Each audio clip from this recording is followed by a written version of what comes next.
오늘 우리에게 주시는 말씀입니다. 신약성경 사도행전 13장 1절부터 3절까지 말씀.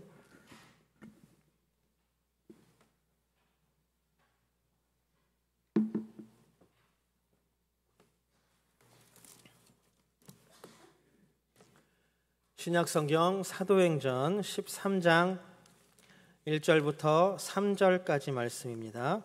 우리 3절밖에 안 되니까 한 목소리로 함께 봉독합니다. 같이 읽겠습니다. 안디옥 교회에 선지자들과 교사들이 있으니 곧 바나바와 니게르라 하는 시므온과 구레네 사람 루기오와 분봉왕 헤롯의 젖동생 마나엔과 및 사울이라. 주를 섬겨 금식할 때에 성령이 이르시되 내가 불러 시키는 일을 위하여 바나바와 사울을 따로 세우라 하시니 이에 금식하며 기도하고 두 사람에게 안수하여 보내니라. 아멘. 함께 예배하기 위해 모인 여러분들 주님의 이름으로 환영합니다. 우리 드리는 예배를 통해서 부어주시는 하나님의 놀라운 사랑과 은혜가 풍성하기를 주님의 이름으로 축복합니다. 우리 함께 예배하는 모든 믿음의 형제와 자매들과 함께 사랑의 인사 나눌까요? 우리 함께 사랑합니다, 축복합니다, 인사 나눕니다.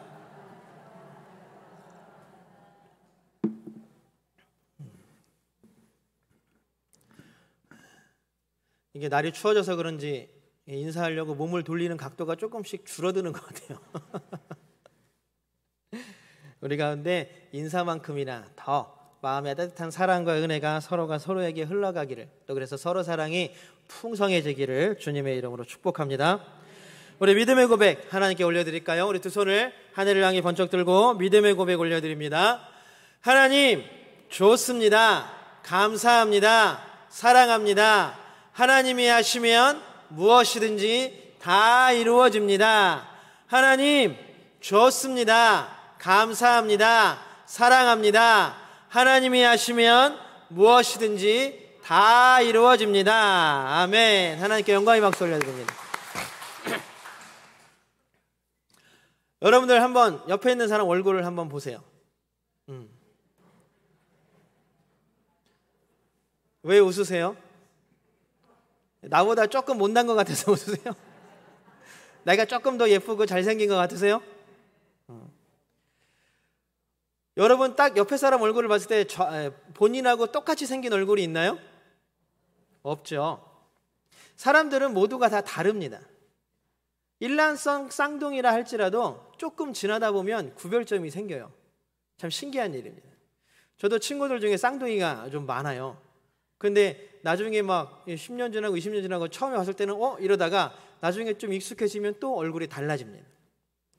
얼굴뿐만이 아니라 우리가 생각하는 방식, 말하는 방식 모두가 또 다 다릅니다. 여러분 우리나라가 좁습니까? 넓습니까? 좁죠. 좁은 데에도 참 신기하게 어떤 하나를 가리키는 단어가 동네마다 다 다릅니다. 흔히 우리는 사투리라고 말하죠. 어떨 때에는 경상도에 있는 말을 잘 못 알아듣기도 합니다. 어떨 때에는 전라도에서 하는 말들을 잘 못 알아듣기도 합니다. 어떨 때에는 야 서울에는 이래? 라고 하면서 이해를 잘 못할 때도 있습니다. 말하는 것, 그리고 또 생각하는 것, 사람을 대하는 방식, 먹는 음식들이 다 다릅니다. 일하는 방식이나 공부하는 방식도 다 달라요. 수능이니까 어떤 사람은 조용히 해야 돼요. 그래서 도서관 같은 데 가서 공부합니다. 볼펜 하나 땅바닥에 떨어지는 소리만 나도 얼굴이 좀 찌그러집니다. 조용히 해야 되는데. 그리고 또 어떤 사람들은 요새 좀 유행하죠. 커피숍 같이 시끄러운 데 가서 공부를 합니다. 그게 더 잘 된대요. 막 노트북을 펴놓고 책을 펴놓고 커피숍에서 공부합니다. 이걸 연구했더니 사람들이 가장 잘 집중할 수 있는 소음이 있대요. 이것을 백색 소음이라고 합니다. 그래서 너무 조용한 것보다는 어느 정도 이 백색 소음, 그 데시벨이 있는 곳, 근데 그곳이 보면 거의 커피숍일 때가 많다 그래요. 카페. 그런 곳에서 백색 소음이 있는 곳에서 집중하기가 더 쉽다라고 얘기를 합니다. 근데 저는 잘 안 되더라고요. 자꾸 딴 데로 눈길이 가고 옆에 있는 사람이 뭐라 그러나 자꾸 귀 기울이게 되고 집중이 잘 안 됩니다. 또 어떤 사람들은 일을 할 때 집중하기 위해서 주변에 있는 것들을 막 다 치우고 정리를 합니다. 근데 어떤 사람들은 막 어지럽혀져 있는 가운데에서도 심지어는 귀에다 이어폰을 꽂고 막 음악을 들으면서 막 일에 집중합니다. 어떤 사람이 옳다, 어떤 사람이 맞다라고 말하기는 좀 그럽니다. 왜냐하면 그 사람이 최대한으로 집중할 수 있고 그 사람이 최대한의 결과를 낼 수 있는 방법들이 서로 다 다르기 때문입니다. 심지어는 이런 생활 패턴뿐만이 아니라 여러분들 많은 사람들이 식당에 우르르 몰려가잖아요. 그러면 그 중에 한 사람은 꼭 종이하고 연필을 꺼내서 사람들의 메뉴를 적어야 돼요. 왜 그래요? 사람들마다 먹고 싶은 음식이 다 다르기 때문에 그렇습니다. 참 신기하죠? 같은 시간에 같은 일을 마무리하고 같은 식당에 갔는데 같은 식당에 가도 메뉴가 다 다릅니다. 심지어는 한 가정에 있는 자녀들조차도 먹는 음식을 좋아하는 게 다릅니다. 부모도 똑같고 살아온 환경도 똑같고 같이 먹어온 음식도 다 똑같은데 좋아하는 게 저마다 달라요. 형제인데도 불구하고 형은 치킨보다 피자를 더 좋아하고 동생은 피자보다 치킨을 더 좋아하고 그래서 집안에서 형제들끼리 먹는 것 때문에 싸우는 경우도 종종 발생하기도 합니다. 이게 다 뭐라 그래요? 사람들은 다 제각각 따로따로이기 때문입니다. 그래서 우리는 이걸 좀 유식한 말로 사람은 각각 독립된 인격체다라고 말합니다. 그래서 모든 사람은 존중받을 권리가 있고 존중해야 할 의무가 있는 것입니다. 이게 바로 우리가 다 하나님께서 따로따로 만들어 놓으신 이유이기도 합니다. 그런데 그렇게 따로따로 만들어 놓고 따로따로 생활하는 사람들이 이렇게 어울려 살다 보면 각각 다 다르지만 어떨 때에는 비슷한 취미나 아니면 비슷한 성격들을 가진 사람들에게 더 끌리고 반가운 마음에 모이기도 합니다. 그래서 뭐가 생깁니까? 동아리가 생기죠. 야, 나 이거 좋아해. 테니스 좋아하는 사람 테니스 좋아하는 사람끼리 묶이고 축구 좋아하는 사람 축구 좋아하는 사람끼리 묶이고 꽃꽂이 좋아하는 사람들은 꽃꽂이 좋아하는 사람들끼리 묶입니다. 그래서 많은 사람들이 모여있는 곳에서 한두 사람이라도 나와 좀 비슷한 사람을 만나면 어때요? 반갑죠. 반가워요. 이렇게 반가울 수가. 그래서 그 모임이 끝나는 내내 그 사람과 붙어 있을 때도 있습니다. 그런데 이것이 좀 신기하다 보면 어떻게 되냐 하면 우리나라의 정치의 가장 고질병이라고 얘기하는 혈연과 학연과 지연 이렇게 묶여지는 경우도 있습니다. 어쨌든 모여있는 사람들 중에 공통점을 찾기 위하다 보니까 고향이 어디야? 너 성이 뭐야? 나 어디 김씨인데 그래. 그럼 이렇게 묶이게 되는 거죠. 어떻게든 사람들은 따로따로 만들어 놓고 독립된 인격체이지만 또 서로가 서로의 공통점을 찾아서 모이는 존재이기도 합니다. 우리가 오늘도 안디옥 교회를 함께 살펴보려고 합니다. 우리가 지금까지 나누었던 것처럼 안디옥 교회는 혹시 기억하시는지 모르겠어요. 어떻게 누구에 의해서 세워졌죠? 우리가 너무 쉬운 말로 정의했잖아요. 오이와 감자. 오이와 감자 같은 무명의 사람들에 의해서 안디옥 교회가 세워졌습니다. 그리고 예루살렘에서 파견 나온 바나바로 인해서 교회가 부흥하기 시작했습니다. 그러면서 바나바는 거기에 멈추지 않고 사울을 데리고 와서 성도들을 가르치고 교육시키면서 교회가 더욱더 견고하게 서갔습니다. 큰 부흥의 물결이 안디옥 교회를 휘감았습니다. 그렇다 보니까 이 교회에도 조직이 생기고 지도자들이 세워지기 시작했습니다. 우리 오늘 읽은 본문 1절을 세 번역으로 같이 한번 읽어볼까요? 1절입니다. 같이 읽어보겠습니다. 시작. 안디옥 교회에 예언자들과 교사들이 있었는데 그들은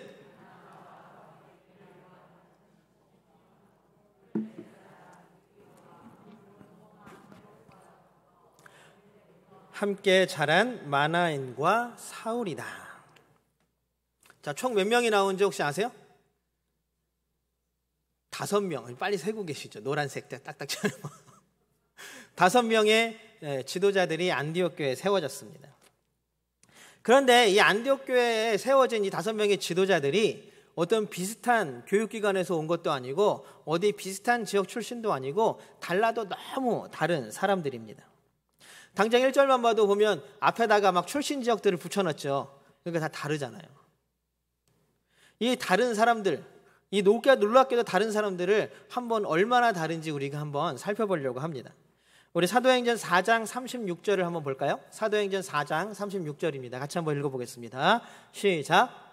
구브로스 태생으로 레위 사람이요 사도들에게서 바나바 곧 위로의 아들이라는 뜻의 별명을 받은 요셉이. 13장 1절에 첫 번째로 나온 사람 바나바. 그 사람은 어디 태생이에요?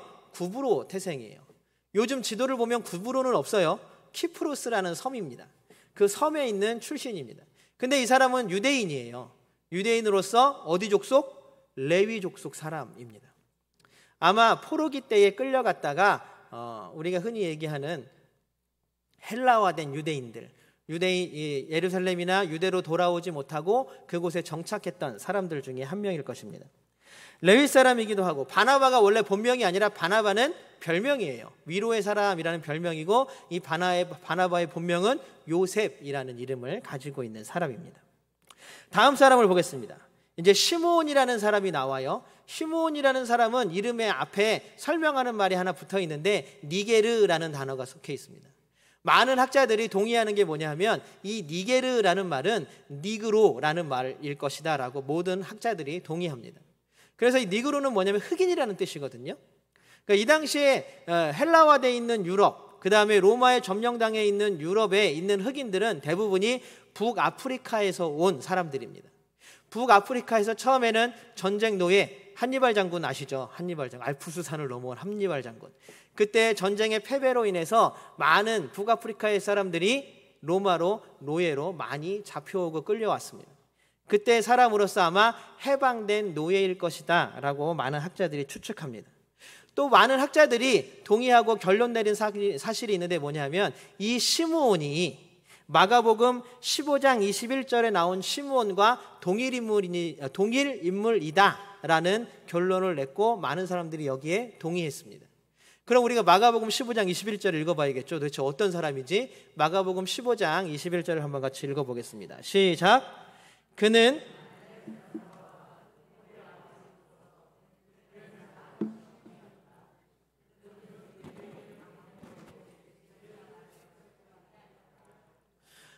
학자들이 이야기하고 동의한 것들을 다 우리가 정리해 보면 이 말씀 다 이해하시죠? 예수님이 십자가를 지시고 골고다 언덕길을 올라가시는데 너무나 지치고 힘이 들어서 자꾸 십자가를 떨어뜨리니까 이 로마 병정들이 그 구경하던 사람들 중에 아무나 하나 잡아서 예수님 대신 십자가를 지고 골고다 언덕을 오르게 했어요. 그 사람이 누구냐? 그 바로 시므온, 구레네 사람 시므온이라는 사람이라는 이야기입니다.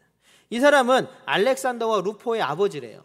그럼 굳이 아들들 이름까지 나온 이유가 뭘까요? 마가복음에 초대교회에서 이 알렉산더와 루포가 굉장히 유명한 사람이었다라는 것들을 반증하는 것입니다.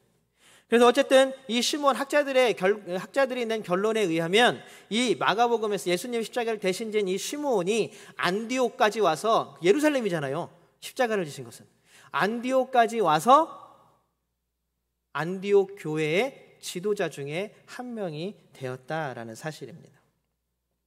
그다음에 세 번째 인물은 바로 루기오입니다. 루기오는 사실 여기 말고 사도행전 16장 21절에서 단 한 번 또 언급이 되는데 뭐라고 언급이 되냐 하면 바울이 뭐라 그러냐면 나의 친척 루기오에게 이런 표현을 씁니다. 그런데 이거는 또 학자들이 동의하지 않아요. 여기 16장에 나오는 나의 친척 루기오, 바울이 말한 바울의 친척 루기오와 여기 지금 안디옥 교회의 지도자로 세워진 이 루기오는 동일 인물이 아니다라고 말합니다. 왜 그럴까요? 이 루기오는 안디옥 교회 지도자로 표기되어 있는 이 루기오는 어디 사람이라 그래요? 구레네 사람이라 그래요. 구레네라는 지명을 여러분 지도에서 아무리 찾아도 안 나와요. 북아프리카에 있는 지역입니다. 북아프리카. 아까 시므온과 같은 지역 출신이죠. 그 얘기는 뭐냐면 흑인이라는 얘기예요. 그러니까 바울의 친척이 될 수가 없죠. 유대인들은 지금보다 그때가 더 이방인들과 결혼하는 것은 거의 인정하지 않았으니까요. 어쨌든 루기오는 북아프리카 구레네 출신이고 흑인이라는 사실을 우리는 알 수 있습니다. 그다음 네 번째 인물 마나에는 조금 독특한 사람이에요. 어떤 사람이냐 하면 헤롯의 젖동생, 헤롯의 젖동생이라 그래요. 오늘 세 번역에는 뭐라 그러냐면 분봉왕 헤롯과 더불어 어릴 때부터 함께 자란 사람이다. 무슨 얘기냐면 귀족이라는 얘기예요. 굉장히 높은 사람의 자제라는 얘기예요. 지위도 그렇고 부도 그렇고 남부러울 것이 없는 사람이라는 이야기입니다. 그리고 예루살렘에서 분봉왕 헤롯과 성전이 아니라 궁전에서 자란 사람이기도 합니다. 그런데 이렇게 예루살렘 출신이면서 높은 지위에 있던 이 마나엔이 그 멀리 북쪽에 있는 안디옥 교회까지 와서 지도자가 되었다라는 사실입니다. 그 다음 마지막 사울, 아직 바울로 이름이 변경되어 나타나지 않죠. 여러분들, 사울과 바울은 어떤 이름의 특정한 의미가 있는 것이 아니라 사울과 바울은 그냥 읽기의 차이예요. 발음의 차이입니다. 똑같은 말인데 누구는 사울로 읽고 누구는 바울로 읽습니다. 어쨌든 이 모든 것들을 봤을 때 사울도 마찬가지입니다. 사울도 바나바와 같이 헬라화된 헬라화 사회에서 살던 사람이에요. 이미 포로기 때 끌려가서 그곳에 정착해서 대대로 살던 사람입니다. 이는 어디 출신이냐 하면 다소라는 지역 출신입니다. 안디옥보다 더 북쪽에 있어요. 이따 우리가 좀 보겠지만 안디옥보다 더 북쪽에 있는 출신으로서 그 사람은 또 유대인이기도 합니다. 근데 그의 이력은 독특한 면이 하나 있죠. 뭐예요? 원래는 예수 믿는 사람들을 핍박하던 사람이었어요. 이렇게 다양하게 있는 사람들이 함께 모여서 안디옥 교회 지도자가 되었습니다. 얼마나 다양한지 우리가 한번 지도에서 한번 살펴볼까요? 지도 한번 띄워주세요. 네. 한번 눌러주세요. 저쪽에 한번 더 눌러주세요. 저기 제일 처음에 나타난 곳이 저기 예루살렘 위쪽에 있는 게 다소와 예루살렘 위쪽 잘 보이세요? 거기가 안디옥 교회예요. 그러면 바나바는 어디 있느냐? 첫 번째 화살표가 나타난 저 구브로 키프로스 섬이라는 곳, 저기가 바로 바나바가 태어난 출신지이고 바나바가 저기 출신 사람입니다. 또 한번 눌러주세요. 자, 그 다음에 시므온은 저쪽 북아프리카 지역, 지중해 밑에 쪽이죠. 북아프리카 지역의 구레네 사람입니다. 그 다음 또 루기오 눌러주세요. 루기오도 마찬가지로 시므온과 구레네 사람, 흑인, 저 북아프리카 출신 지역 사람입니다. 그 다음에 또 하나 눌러주세요. 자, 예루살렘 누구예요? 예? 누구예요? 마나엔이라는 사람이 예루살렘 출신이라는 사람입니다. 지위도 굉장히 높고 부도 굉장히 풍성한 사람이었습니다. 또 한번 눌러주세요. 마지막으로 다소, 저기가 누구냐 하면 바로 사울의 출신지입니다. 자, 안디옥이라는 하나의 교회에 5명의 지도자가 있는데 저렇게 여러 군데에 지금과 같이 도로나 교통이 발달되어 있는 시대가 아님에도 불구하고 저렇게 여러 군데의 출신지의 사람들이 다 안디옥 교회 지도자로서 이름을 올리고 있다라는 사실입니다. 여러분들, 이렇게 출신 지역도 다르고 자라온 배경도 다르고 환경도 다르고 지난 과거에 했던 일들도 다 다른 사람들이 함께 모여 한 교회 지도자로 섰습니다. 그러면 그들이 함께 교회를 이끌어가는데 어려움이 많을까요? 쉬움이 많을까요? 어려움이 많겠죠. 왜냐하면 서로 너무 다르니까. 배워온 것도 다르고 환경도 다르고 경험도 다릅니다. 삶을 이끌어왔던 가치관도 다 다릅니다. 우리나라 속담에 사공이 많으면 배가 어디로 가요? 산으로 간다는 이야기도 있습니다. 많은 사람들이 모이면 함께 원래 이루고자 하는 목표들을 이루기 전에 다른 엉뚱한 방향으로 간다라는 이야기입니다. 실제로 자기가 가지고 있는 목표나 꿈이 각자 다 다르고 자기가 원하는 것들을 향해서 가려고만 하기 때문에 배는 물로 가는 게 아니라 산으로 가버리는 것이죠. 실제로 교회에는 얼마나 많은 사람들이 모여 있습니까? 근데 다 동일하지 않습니다. 모든 사람들은 다 다릅니다. 생김새도 다르고 살아온 환경도 다르고 심지어는 부모님도 다르고 모든 게 다 다릅니다. 지금 현재 처해 있는 상황과 형편들도 다 다릅니다. 심지어는 과거뿐만이 아니라 내가 가지고 있는 현재 관심 분야와 내가 이루고 싶은 삶의 목표와 내가 가장 중요하게 생각하는 삶의 가치들도 각각 다 다릅니다. 그 모든 각각 다른 가치들은 인정받고 존중되어야 합니다. 왜냐하면 우리는 다 따로 하나님께서 창조하셨기 때문입니다. 그런데 공동체로 모였을 때에는 그 따로가 이제 고민이 되기 시작합니다. 따로였지만 공동체로 뭉쳤을 때에는 같이 무엇인가를 해야 되기 때문에 고민이 되는 것이죠. 그래서 공동체는 항상 고민합니다. 교회는 항상 고민합니다. 어떻게 하면 하나가 될 수 있을까? 어떻게 하면 그 마음들을 서로 모을 수 있을까? 어떻게 하면 서로가 다르다는 것들을 인정하고 그것들을 조화롭게 이끌 수 있을까? 서로가 서로를 적대하고 방해하고 미워하고 시기하는 것이 아니라 서로가 서로를 이해하고 돕고 인정하고 사랑하고 섬길 수 있을까? 그 어떻게 우리는 하나로 만들 수 있을까? 서로 의지하고 의존하고 서로에게 힘이 되고 어려움을 이기게 해주는 도움이 되는 사람이 될 수 있을까? 이게 아마 모든 교회뿐만이 아니라 모든 조직은 다 이러한 고민을 가지고 있을 것입니다. 여러분들 이렇게 모든 것들을 하나로 묶을 수 있는 힘, 묶을 수 있는 것은 무엇이라고 생각하십니까? 우리가 세상 가운데서 요새 많이 인생 성공서 이런 것들 읽어보면 뭐라 그래요? 상대방을 존중하고 상대방을 배려하고 그다음에 상대방의 말을 잘 경청하십시오 이런 말들을 많이 하죠. 물론 맞는 말입니다. 그런데 이게 오래가고 내 습성으로 딱 완전히 정착시키기에는 어려운 면이 있습니다. 왜냐하면 사람들은 결국 금방 흔들리고 변하기 쉽기 때문입니다. 어느 날은 막 좋다가도 어느 날은 막 싫어집니다. 어느 날은 막 사랑하다가도 어느 날은 아유 미워 죽겠다 이런 마음이 생깁니다. 그게 바로 사람의 마음입니다. 그렇기 때문에 우리는 변하지 않는 무언가가 우리를 묶어주기를 바랍니다. 따로 있던 우리들을 같이 묶어줄 수 있는 가장 강력한 힘이 무엇일까? 오늘 우리에게 주신 말씀 가운데 필요한 답이 있습니다. 우리 2절 한번 읽어볼까요? 2절은 개역개정으로 한번 읽어볼게요. 같이 읽겠습니다. 시작. 주를 섬겨 주를 섬겨 금식할 때에.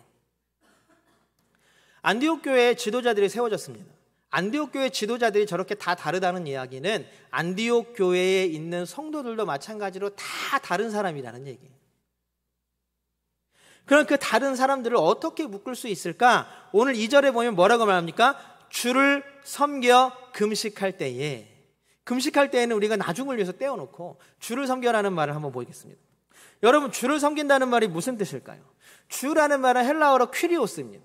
퀴리오스는 주, 우리가 하나님을 부를 때 예수 그리스도를 부를 때 주라는 말을 쓰지만 저 퀴리오스가 그냥 일반 명사로 쓰임이 뭐냐 하면 노예들이 주인을 부를 때 퀴리오스, 주님이라고 부릅니다. 부하가 자기 상관을 부를 때 퀴리오스, 주라고 부릅니다.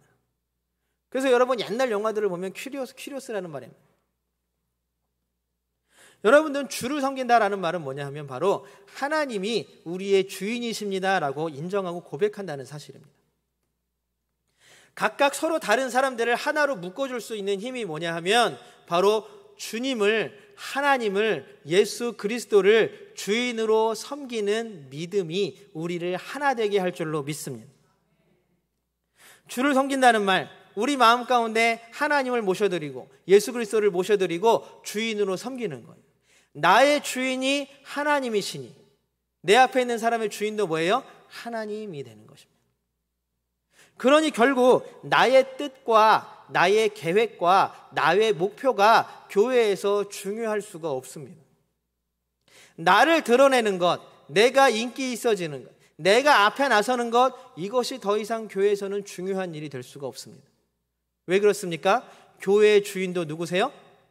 하나님이시기 때문에 그렇습니다. 우리가 교회에서 내가 생각하는 것, 내가 목표하는 것, 내가 중요하게 생각하는 가치, 이런 것들은 어떤 힘을 쓰지 못합니다. 왜요?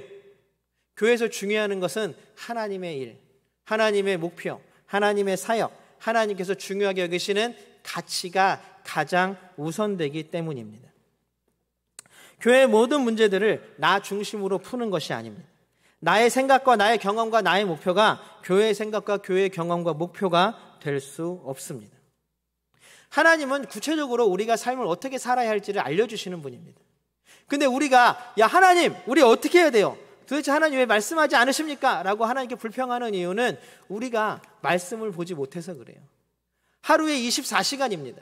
여러분 일주일간에 몇 시간입니까? 그런데 우리는 예배 자리에 나와서 말씀을 듣는 시간 고작 길어봐야 27분, 28분, 제가 조금 길게 하면 30분 정도. 여러분 24시간씩 일주일이면 몇 시간이에요? 제 계산이 잘 안 돼서 그래요. 724. 168시간이잖아요. 168시간 중에 말씀 듣는 시간 주일날 꼴랑 와가지고 30분 정도예요. 길면. 그런데 우리는 왜 하나님은 삶의 가치를 알려주시고 삶의 방향을 알려주신다 그러면서 나에게 말씀해 주시지 않습니까? 그래요. 어떻게 생각하면 좀 뻔뻔하기도 하죠. 교회의 주인은 내가 아닙니다. 교회에서 이루어야 할 것은 나의 목표가 아닙니다. 하나님의 목표를 이루어가고 하나님의 뜻을 이루어가는 것, 그것이 바로 교회이고 우리가 하는 일입니다.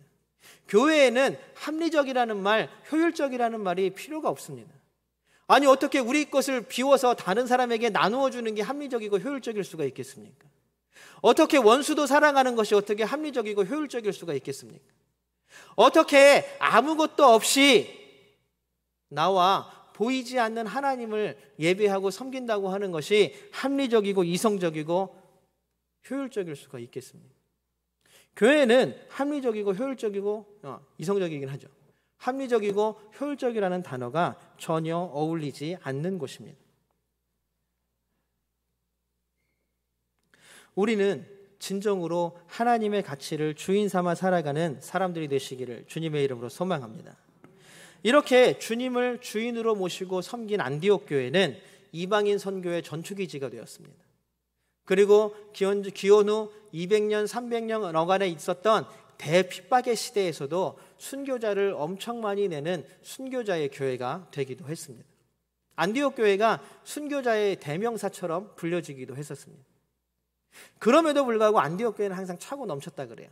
그렇게 많은 사람들이 순교당하고 그렇게 생명을 잃는데도 불구하고 안디옥 교회는 그 믿음을 끝까지 지켜나가는 사람들이 차고 넘쳤다고 합니다. 390년쯤 되어서는 안디옥 교회를 통하여서 이 안디옥 도시 전체가 기독교화 되어지는 놀라운 역사가 일어나기도 했습니다. 교회에 지금까지 내려오는 신학의 두 틀, 알렉산드리아 학파와 안디옥 학파, 그 두 틀 중에 하나를 정립하는 곳이 바로 안디옥 교회가 되었습니다. 이 안디옥 교회에서 많은 학자들이 마태복음과 갈라디아서가 써졌다고 주장하고 있습니다. 이렇게 안디옥 교회는 주님을 중심으로 섬기고 하나님을 주인으로 섬겼을 때에 이런 놀라운 일들을 이루어내는 교회가 되었다라는 사실입니다. 이들은 각각 다른 사람들, 따로 창조한 사람들이 함께 모였지만 그들이 따로이지만 또 같이 하나님을 섬기는 마음으로 세상을 살았습니다. 우리 교회도 이런 교회가 되기를 주님의 이름으로 소망합니다. 우리 교회가 정말로 가장 중심에 하나님을 주인으로 모시는 교회 되기를 축복합니다. 사랑하는 성도 여러분, 우리는 각각 다 따로 태어났고 다른 환경에서 자랐고 달리 생각하고 다른 꿈을 꿉니다. 그러나 주님을 섬기는 믿음으로 하나가 되기를 소망합니다. 모든 삶의 중심에 하나님을 주인으로 섬기시는 여러분들 되시기를 주님의 이름으로 축복합니다. 그런 우리가 모여서 함께 예배하고 이 교회에 나와 헌신하고 봉사하고 하나님 나라를 일구어 갈 때에 하나님께서는 우리 교회를 통하여서 우리 교회를 살아가는 모든 성도들을 통하여서 크고 놀라운 일들을 이루어 주실 줄로 믿습니다. 이번 한 주간 우리 삶을 온전히 하나님께 내어 맡겨 드리십시오. 우리의 말하는 것, 우리의 생각하는 것, 우리의 손짓과 발걸음 하나에도 하나님을 모시고 옮기고 손짓하고 말하고 생각하십시오. 그런 우리의 삶 가운데에서 안디옥 교회에 부어주셨던 놀라운 은혜와 복이 우리 삶 가운데 차고 넘치기를 주님의 이름으로 축복합니다.